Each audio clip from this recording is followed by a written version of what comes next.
In this lecture, we will just practice what we have learned so far. All the concepts, all those will be covered over here. So we can see one code example that states that we have to write a program in assembly that inputs the obtained and total marks from the user. And what it does, it just calculates the percentage, and if the percentage is 50% or greater than 50, then it prints passed, otherwise it prints fail. The statement is quite simple. So we have to see that how we know that there is no if else structure in the assembly. So we have to use some compare instructions, some of the jump instructions to make the conditions ourselves, right? So we will be seeing all those things over here. Firstly, we know that we have to input two values from the user. First is the obtained marks and the total marks, right? So here you can see I'm asking the user to enter the total marks and storing them into you can say the string variable name is message. And we know that by the previous lectures, because we are revising all the concepts, that the entered value will get stored only in EAX register. Okay, and then here again I'm asking the user to enter the obtained value marks. It will also get stored in the EAX register, and these two are just for printing them as it is on the screen. We will see this later on, how I'm going to access these two strings, right? And these are my two variables. I'm initializing it with 150. We will see this later why I'm doing this. So firstly, when I have asked the user to enter total numbers, we have to display it on the screen in this way. I'm going to display on the screen by these two statements. Firstly, I have to move the offset of this string name, that is message, into the EDX. Only EDX will be used for this purpose. And next, in order to display whatever is in EDX, I have to call this procedure name as write string, and it will just display this particular string as it is on the screen. And after displaying this, I definitely have to take the input from the user. So for that purpose, I'm using this statement. It will just read the input from the user, the integer input from the user. And we know that by default the input will go in EAX, so I am moving that EAX value into some other register. For instance, I'm moving in EBX. Now why I'm moving in other register? Because I know that when I have read that value from the user, I'm again going to read another value from the user, so my previous EX value is going to be replaced by the new EX value. So for that purpose, I have to store my previous value somewhere, so it is storing in the EBX register. Now I have to display this on the screen. So in the same way, I'm moving the offset of message to in again EDX. Only EDX will be used for this. Then call write string will display the string as it is on the screen, and then I'm taking the input from the user. Now I know my input is going to store in EAX again, and in this case I'm not moving it into any other register. Why? Because I know that I'm not going to take value again from the user and any other input from the user. It means my EX is not going to replace now in any way, right? So now my obtained marks are in EAX register and my total marks are in the EBX register. So we know in mathematics how we perform this, how we get the percentage of the marks. For that, we divide the total values, we divide the obtained marks by the total marks multiplied by 100. It gives us the percentage value.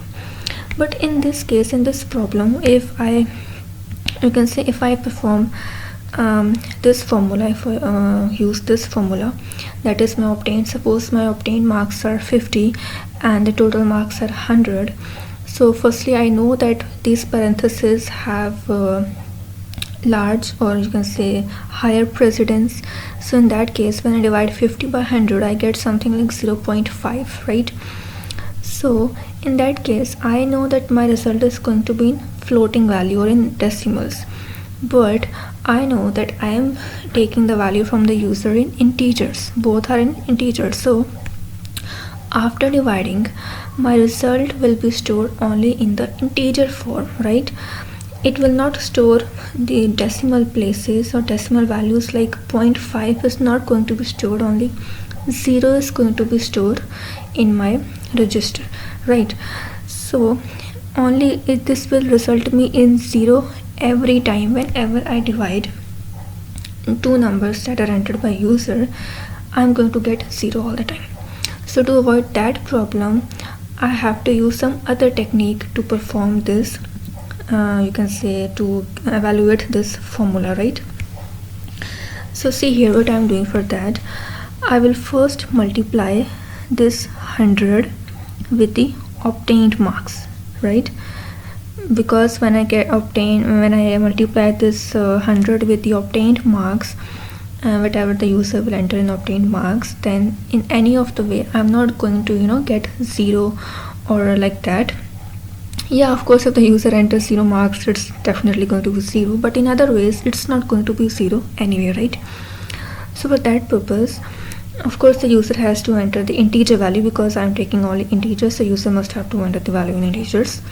So firstly I will multiply the obtained marks with 100, and then I will divide that value that is in EX with the, you can say the this EBX is basically my total value. In EBX I was taking what?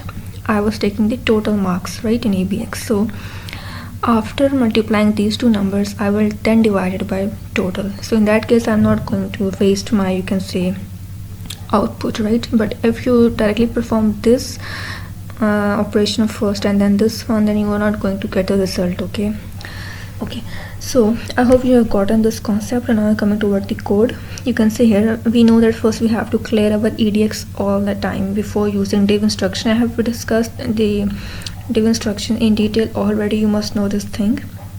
So we have to move 0 in EDX, and then after it what I am doing, I am multiplying the percentage with EX. We know how the statement works, we have learned this already.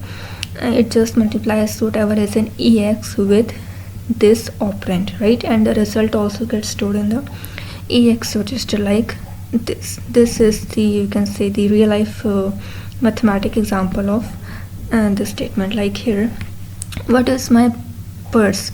It is basically, you can say, the it has the value 100. So in this way it is working. I am just multiplying 100 with my obtained marks by this statement, and my obtained marks are in which? My obtained marks are in EAX register by this statement, right?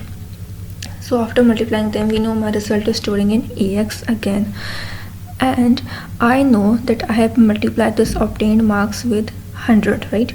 And now I have to divide this result with the total marks also, and my total marks, where they are in EBX register. So for that purpose we have to use the division instruction. So what I'm doing, div EBX, what it does, it just divides the EAX value, whatever will be in EAX gets divided by the operand, and my operand is what? EBX.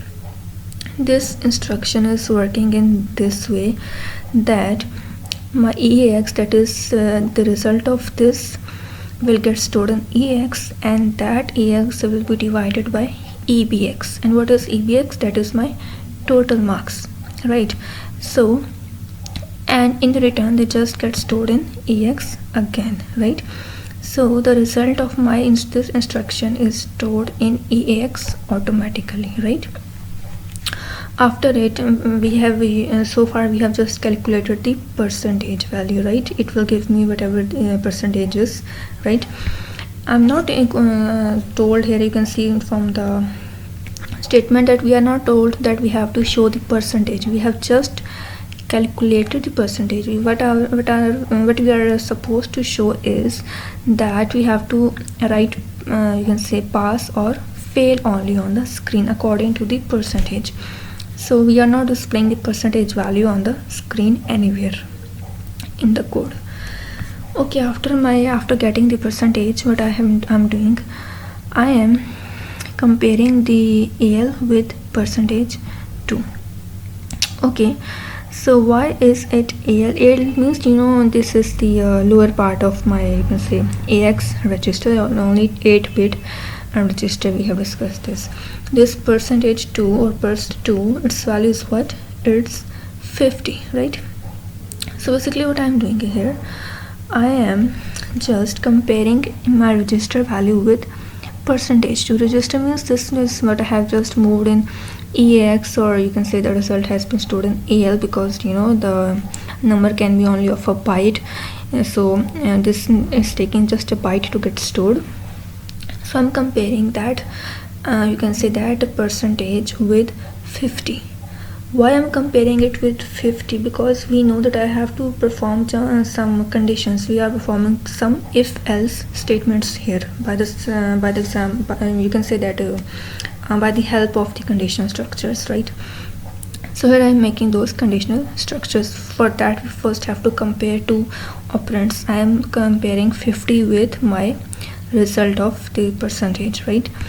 So we know that this instruction can give us three possibilities or three results. That is, we can get our destination can be lower than the source, our destination can be greater than the source, our destination can be equal to the source. So I'm taking all those possibilities in mind. Suppose if my this AL, or you can say the percentage of the user and percentage of his marks are less than 50. This is 50 and this is what the percentage the user has gotten. So if they are less than 50, it means what? We have to display fail on the screen, right? So what I'm doing, I'm saying jump if less. This is what jump if less means. If the destination is less than the source, then you have to jump. And you have to jump where? We have to jump to L2 label. And inside my L2 label, what I am doing, I am moving the offset of message 4. Message 4 basically says that fail, right? It displays fail on the screen. It means that if you can say that my this AL is less, or his percentage is less than 50, I am moving it to L2. L2 will just display fail on the screen. That's it. Okay.